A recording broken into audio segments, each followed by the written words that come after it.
सास और ससुर। रुचि एक खुले विचारों वाली लड़की थी। उसकी शादी सतीश से होती है। शहर में दोनों अपना मकान ले लेते हैं।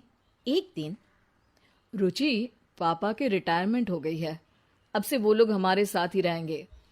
कल वो लोग आ रहे हैं। ठीक है, मैं उन लोगों का कमरा ठीक करवा देती हूँ। थोड़ी देर बाद रुचि अपनी माँ से फोन पर बात करती है। क्या करूँ माँ, अच्छी खासी जिंदगी चल रही थी, कल से आ जाएंगे मेरे सर पर।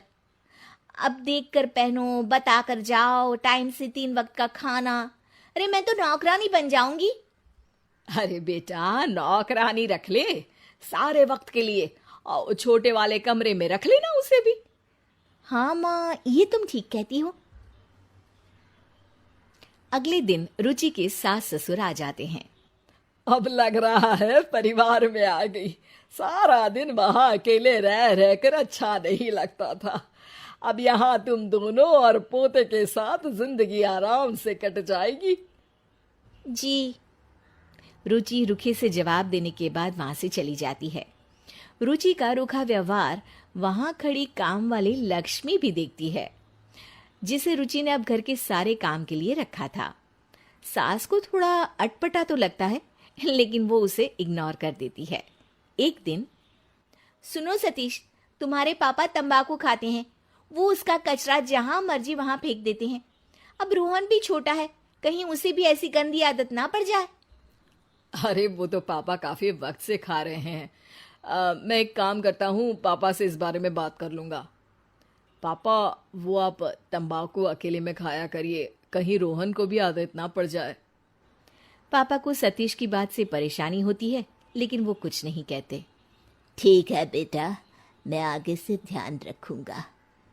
एक दिन रुचि घर में जोर जोर से चिल्लाने लगती है। लक्ष्मी, अरे ओ लक्ष्मी, ये क्या तरीका है? रोहन ने अभी तक खाना क्यों नहीं खाया? मैं घर में नहीं थी तो क्या किसी को इतना भी नहीं हुआ कि वो मेरे बेटे को खाना खिला दे? बेटा, मैंने काफी कोशिश की, उसके पीछे पीछे खाना लेकर लगी भी रही, लेकिन उसने सिर्फ एक ही रोटी खाई। रहने दीजिए माँ, मैं तो आपसे कुछ कह भी नहीं रही हूँ। बेमतलब सफाई मत दीजिए। अरे ये कैसी बात कर रही हो तुम? अपनी सास से ऐसे बातें करते हैं क्या? मैं तो सिर्फ तुम्हें बता रही हूँ। रुचि वहां से चली जाती है।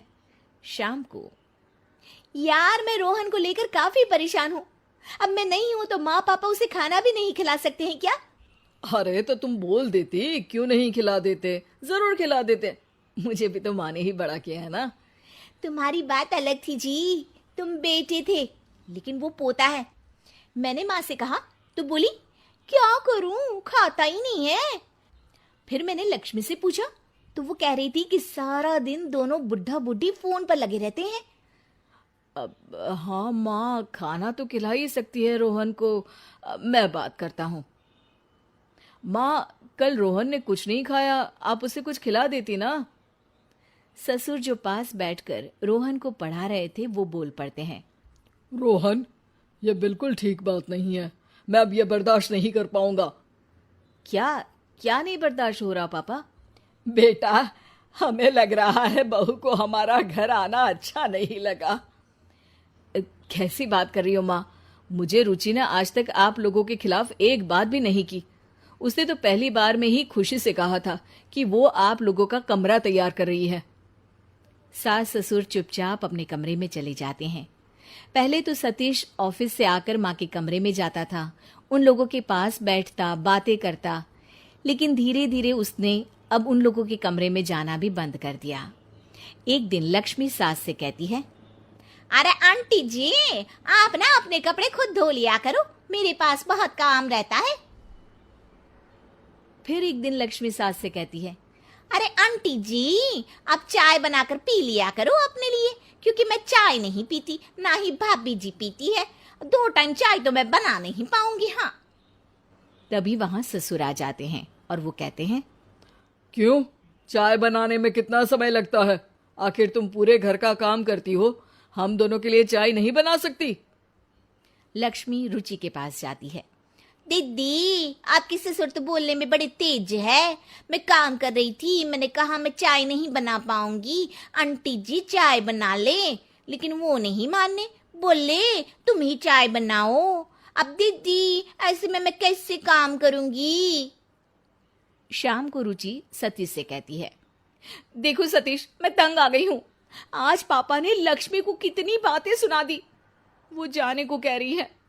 अब मुझसे तो घर का काम होने से रहा। पता नहीं पापा इतने चिड़चिड़े क्यों हो गए हैं। सतीश बिना कुछ कहे पापा के कमरे में जाता है। पापा, पापा आपने तो आज हद ही कर दी। लक्ष्मी तक से लड़ गए आप। हुआ क्या है आपको पापा? ऐसे तो साथ रहना मुश्किल हो जाएगा। बेटा, मैं भी यही चाहता हूं कि तू हम लोगों को अब वापस जाने की इजाजत दे दे। मैं यहां नहीं रह पाऊंगा जहां नौकरानी के लिए बेटा पिता को डांटे।